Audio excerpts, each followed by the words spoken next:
Pagdating sa volleyball, isa si Alyssa Valdez sa mga pinaka-iconic at pinaka-respetadong pangalan sa Philippine sports scene. Pero kahit ilang championships na ang naipanalo niya, at kahit tinatawag siyang The Phenom, aminado siyang may mga players talaga na hindi madali kalabanin. Yung tipong kapag nakita mo sa kabilang side ng net, mapapaisip ka ng, okay, seryoso na to. Hindi ito dahil natatakot siya, kundi dahil sobrang taas ng respeto niya sa galing ng mga ito. Sa mga ganitong kalaban kasi, mas lalo niyang binubuhos ang lahat kasi alam niyang hindi pwedeng petiks. Kaya heto na ang listahan ng mga players na ayaw pero deep inside gusto rin makalaban ni Alyssa Valdez. 1. Tots Carlos. Oh, teammate niya sa Creamline Cool Smashers. Pero kahit sa training o scrimmage, ramdam ni Alyssa ang bigat kapag si Tots ang nasa kabilang net. May lakas, may bilis, at may unpredictability. Killer combo yan na nagbibigay pressure kahit kanino. Si Tots ay parang bagong henerasyon ng mga phenom, kaya swak ang chemistry nila sa team, pero kung makakalaban mo siya, sigurado kang mapapalaban ka rin. 2. Jamorado de Guzman. Another Creamline teammate, pero once na nasa kabilang side ng net, ibang usapan na. Ang utak ni Gia sa laro, pang world class. Alam ni Alyssa kung gaano kahirap basahin ang mga play ni Gia, kaya kapag sila'y magkaharap sa friendly games o dati nung college days, kailangan mo talagang bantayan every set. Alam mong bawat galaw niya may purpose, at bawat bola, posibleng maging punto.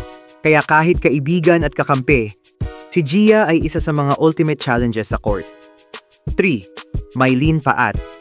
Kapag si Mylene ang kaharap, dapat ready ka sa lakas ng palo. Isa siya sa mga spikers na hindi lang basta bumabagsak ng bola. Binibiyak ang floor kung pwede. Si Alyssa mismo ang nagsabi na, grabe ang presence ni Paat sa harapan. Yung tipo ng player na kailangan mo talagang aralin kung saan siya malakas at paano siya puputulin. 4. Cici Rondina. Kung hustle at energy ang usapan, walang makakatalo kay Cici. Parang walang pagod, parang may kuryente sa katawan. Si Cici ang klase ng kalaban na hindi mo pwedeng balewalain kahit isang segundo. Dive dito, spike doon, laban kung laban.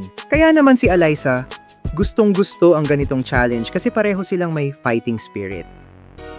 5. Cherry Nunag, isa sa mga pinaka-underrated na middle blockers. Pero grabe kung magbantay sa net. Tahimik lang pero biglang lilitaw sa block. Si Valdez, ilang beses na ring nabasa ang tira sa harap ni Cherry. Kaya saludo siya sa disiplina at timing nito. Hindi kailangan maging flashy para maging effective. At si Cherry ang patunay doon.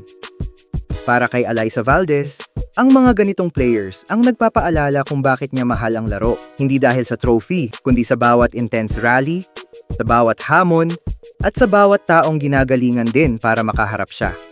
Kaya kahit ayaw mong makalaban ang mga ganitong klase ng players dahil sa hirap, gusto mo pa rin. Kasi sila ang dahilan kung bakit ka patuloy na nag-i-improve.